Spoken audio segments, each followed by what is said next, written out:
Recently, someone requested a video about foods and recipes that support the menstrual cycle. And while I absolutely can share recipes in the future, I realized that there was something even more important that I want to explain first. Because recently I have been seeing a lot of videos online saying things like, if you crave sweets, then eat this. If your body craves salty food, then it means that your body needs this. If you crave chocolate, your hormone needs this mineral. And while some of these ideas may contain truth, many of them miss something deeper. They tell you what to eat, but they don't explain why that craving exists in the first place. Because in TCM, cravings are not viewed randomly, they are often viewed as signals, patterns, and clues, pieces of information that help us understand what our body is trying to communicate. When women begin to understand the logic of their body, everything starts making more sense. Healing is like tending a garden, and in every video, we water the roots. Hello everyone, I'm Dr. Amy, and today's wisdom comes from the heart of traditional Chinese medicine. And today we are talking about cravings. Not from the perspective of calorie dieting or good versus bad foods, but from the perspective of body patterns, nourishment, constitution, and what the body may actually be communicating. One thing I want you to understand is that your body is always talking to you through appetite, craving, energy, digestion, sleep, emotions, skin temperatures, and even taste preference. And from a TCM perspective, different cravings can reflect imbalance, deficiency, stagnation, poor transformation, stress, or changing physiological needs. This does not mean that every craving is wisdom, but sometimes cravings are intelligent, sometimes they are dysregulation, sometimes they are both. But instead of immediately judging cravings, I think it's more helpful to ask, what is my body trying to tell me underneath all of this? And this becomes especially important for women because our body is cyclical, not static.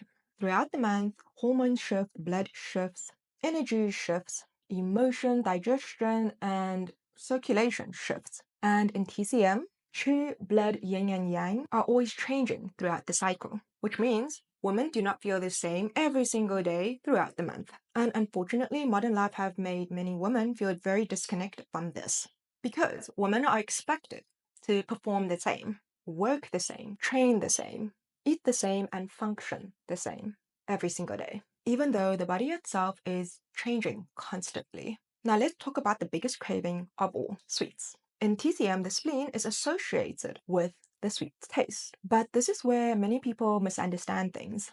When the body craves sweetness, it does not necessarily mean that it craves processed sugar. What the body often wants is nourishment, grounding, stable energy, support, and better transformation. Because the spleen governs this process, it takes food and changes it into qi and blood. So when the spleen becomes strained, people often crave quick energy. And unfortunately, ultra processed food provides this fast stimulation, fast dopamine, and fast energy. And this often worsens long term transformation when consumed excessively. This is why many people temporarily feel better after eating sugar, but then crash afterwards. They become foggy, feel bloated, and maybe feel tired, and then worst of all, they crave more later. The signal is absolutely real, but our response may not actually resolve the root issue. And this is why people with spleen deficiency often do better long term with warm food, regular food, whole food, cooked grains, nourishing meal, and stable digestion. Not because TCM is anti enjoyment, but because your body often wants nourishment more than stimulation. And now our modern lifestyle creates a lot of confusing cravings. People sleep late, overwork, survive on caffeine, undereat, overtrain, emotionally suppress stress, and constantly override exhaustion. And eventually, our body finds quick ways to compensate. And this is why many people feel trapped in the cycle of craving sweets or have caffeine dependence, emotional eating, binge eating, energy crashes, and fatigue. The body is trying to inform you that something deeper needs nourishment and support. Now, we also need to talk about cold food because this is where TCM often differs from modern wellness culture.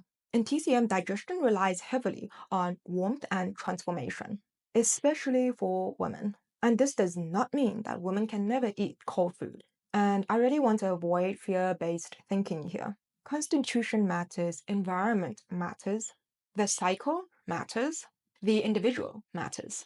But if someone already has bloating, painful periods, fatigue, loose stool stagnation, poor digestion deficiency patterns, or severe PMS, and they are constantly consuming cold smoothies, iced lattes, eating raw salad, munching on ice cubes, and eating low-calorie healthy food, the body often struggles over time. And I experienced this personally too. There was a period where I was consuming food that was considered very healthy. Lots of raw vegetable, Vietnamese wrap, doing cold plunge, and having low-calorie meals. But my body did not respond very well to it. My digestion worsened, my skin became inflamed, and I developed a huge pimple right on my nose, which, from a TCM perspective, actually made a whole lot of sense. Because health is not just about calories, it is also about whether if your body can transform what you give it. Now let's connect it back to the menstrual cycle itself, because craving often shifts throughout the month too. Before a period, usually, women naturally crave warmer food, richer food, comfort food. And physiologically, it makes sense because before menstruation, circulation changes. Blood moves more dynamically, the body prepares for downward movement, and energy demand increases. The body is already working internally. This is also why irritability, cravings, fatigue, bloating, breast tenderness, and acne often becomes more noticeable during this phase, especially if the liver tree is constrained, the spleen is weak, blood is deficient, or transformation is poor.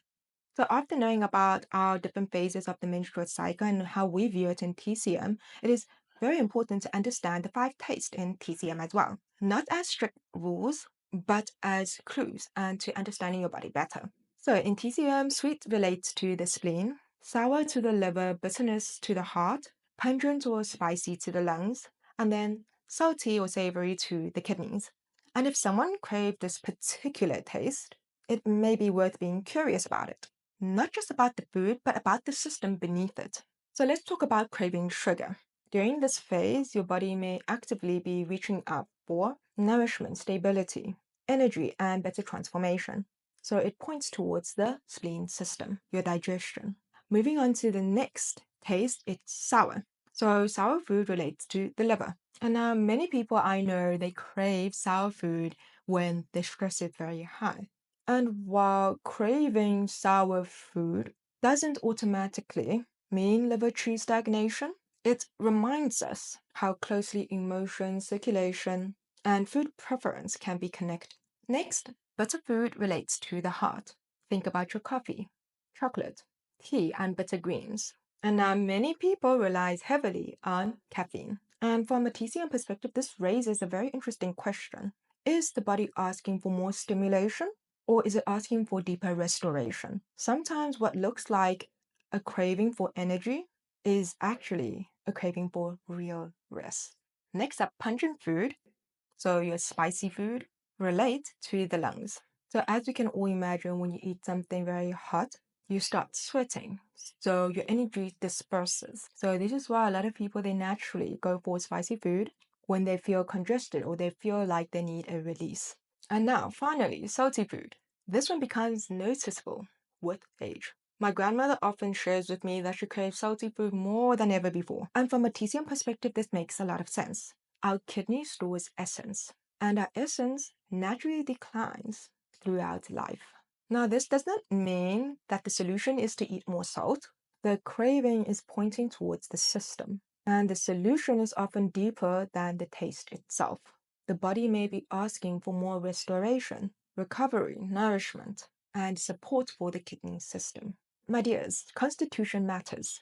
And this is why I often say do not chase wellness trends blindly, because people with different constitution react differently to the same things.